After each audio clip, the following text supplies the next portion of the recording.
Welcome back to another episode of our commodity docuseries. Now, it's been a minute since we filmed one of these. Actually, it's been like 2 years. That's like 1,000,000 minutes.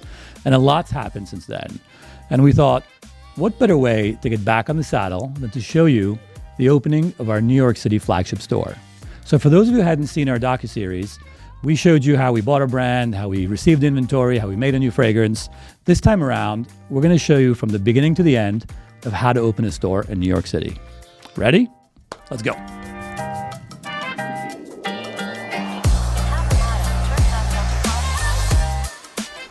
So naturally, if you want to open a store in New York, you have to first find a location.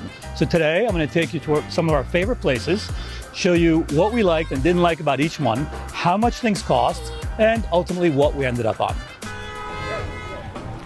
So if you're a luxury brand, you're going to make this your first stop. We're in the Upper East Side of New York, and up here you have brands like Manolo Blahnik, Tom Ford, Celine, Hermes, like every luxury brand you can possibly imagine.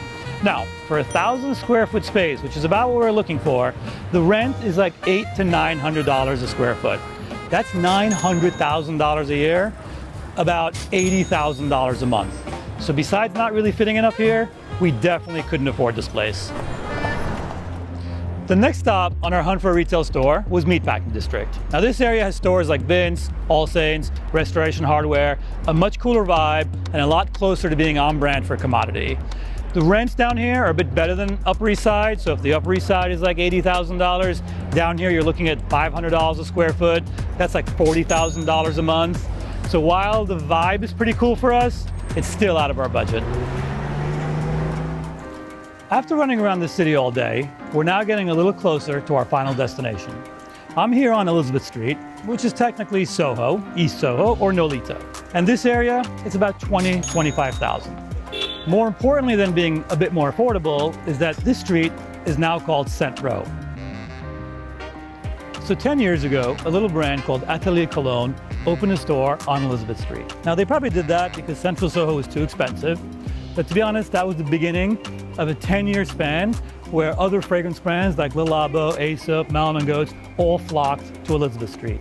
So while this seems like an ideal place for commodity to open a store, there's one more problem. What most people don't know is that I'm kind of antisocial, and I really didn't want to be with everybody else on the street. As you can probably tell, I look exhausted right now from running around the city. Actually, it was the same thing when we were trying to find the actual store.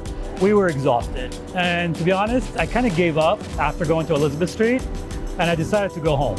Now, when I come to New York, or Soho rather, I park my car on this particular street. It's behind Broadway on one side, behind Lafayette on the other side, and it's called Crosby Street.